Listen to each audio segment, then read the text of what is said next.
Hey everyone, this is Kevin T. Rodriguez, film critic of iCritic.net, and oh boy, do we have a big one today. Now, I rarely jump into super controversial topics like this. I don't want to usually talk about social justice warrior movements and stuff. I like my life. I like my peaceful life. I like my little, somewhat non-controversial movie pass and MPAA videos.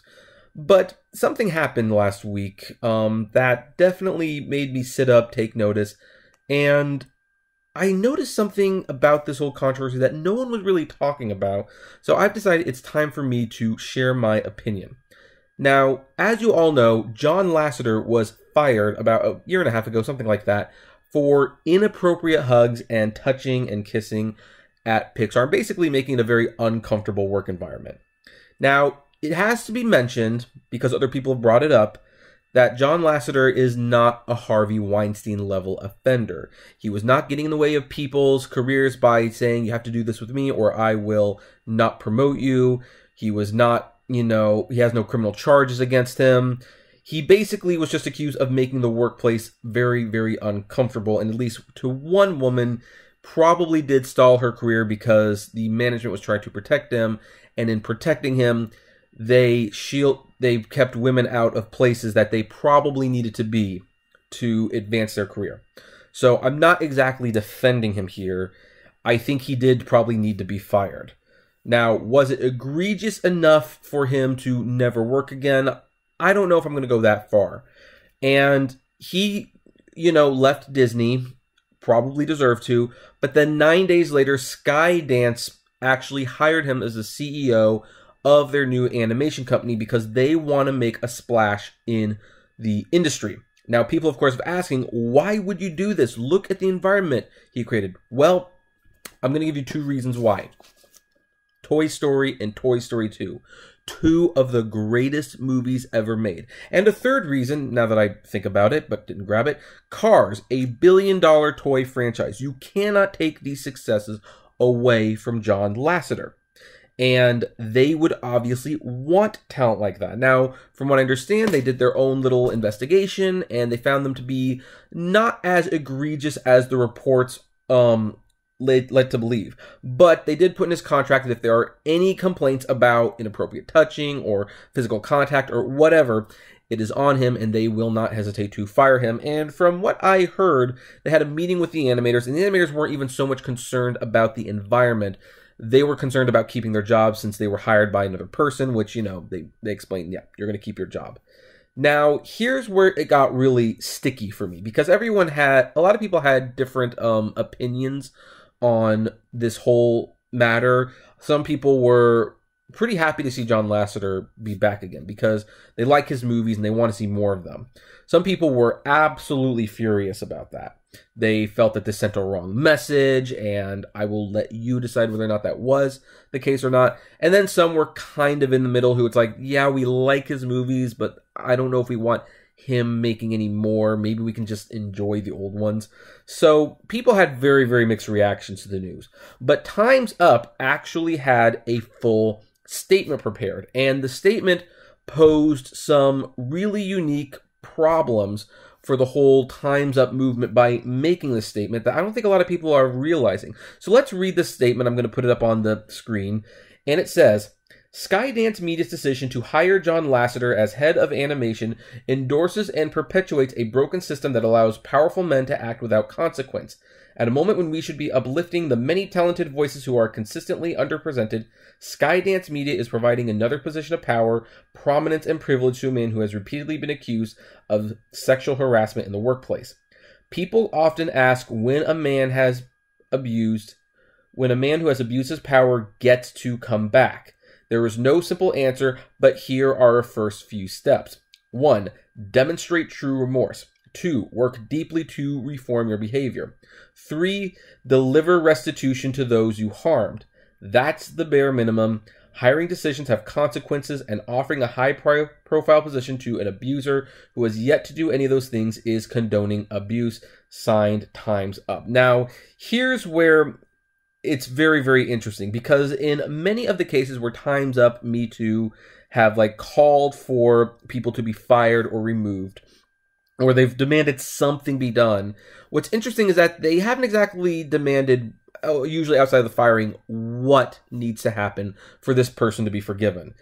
It's always like, oh, this person needs to earn their right to come back. But as Louis C.K. and Azari Ansah, I can't believe I'm flipping his name. He's the guy from Master of None.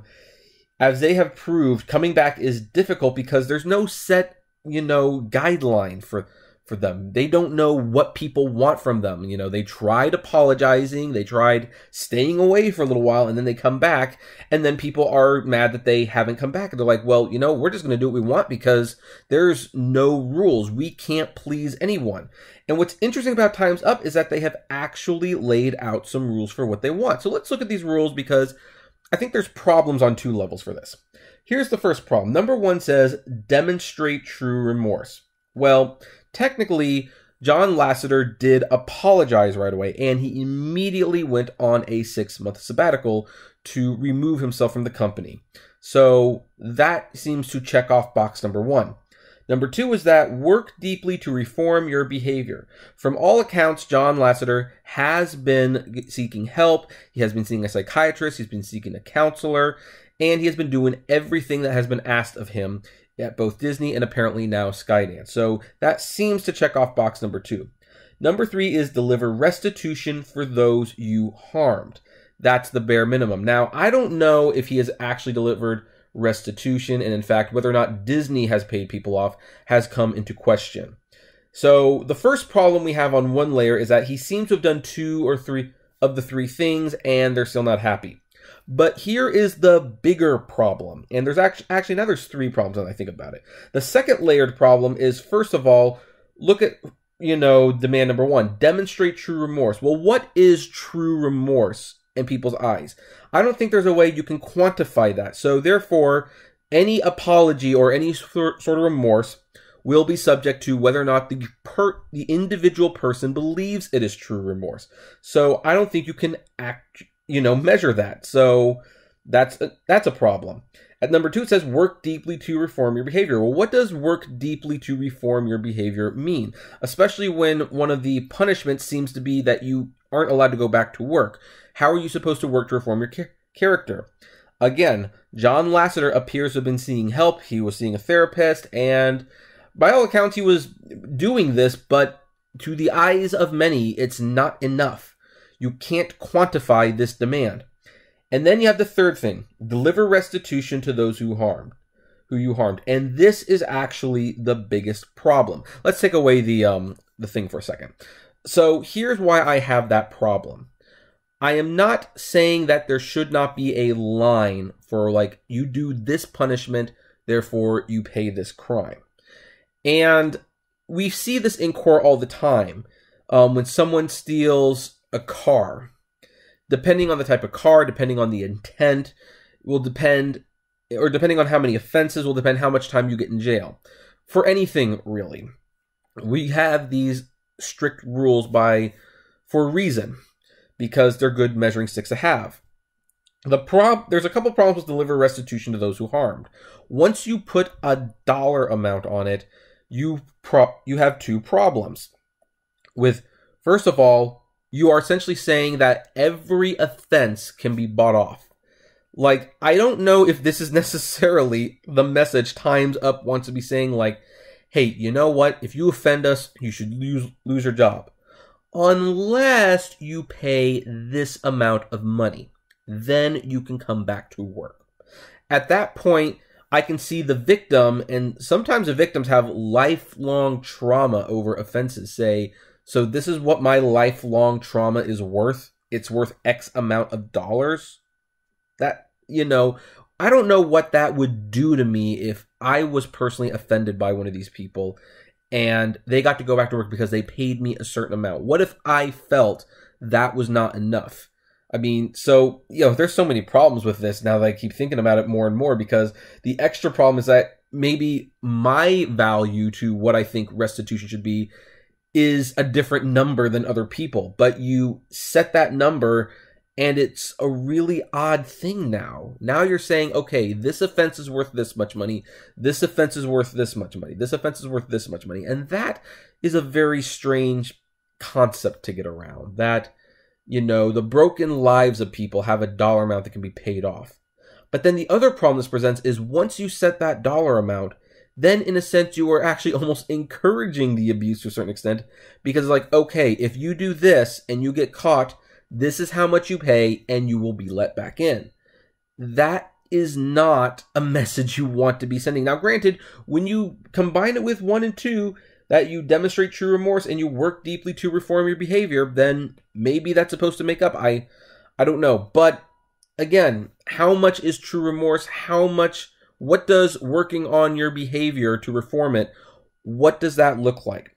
Time's Up opened up a really ugly can of worms, in my opinion, because they put down guidelines, but they aren't very clearly defined guidelines. They're still open to the wildest of interpretations. And then on top of that, they actually suggested that problems can be bought off. That, hey, you know what? If you abuse this person, if you abuse them this much, this is how much it costs. If you abuse them this much, this is how much it costs.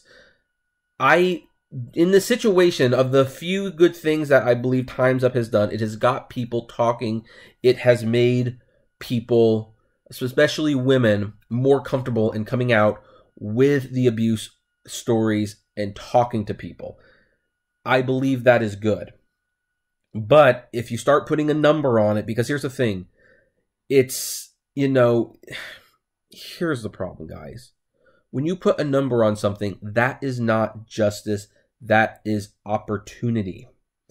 You know, that's kind of like when I did a story on another channel that I have called the Apptrepreneur, and I talked about a football player who beat up an Uber driver.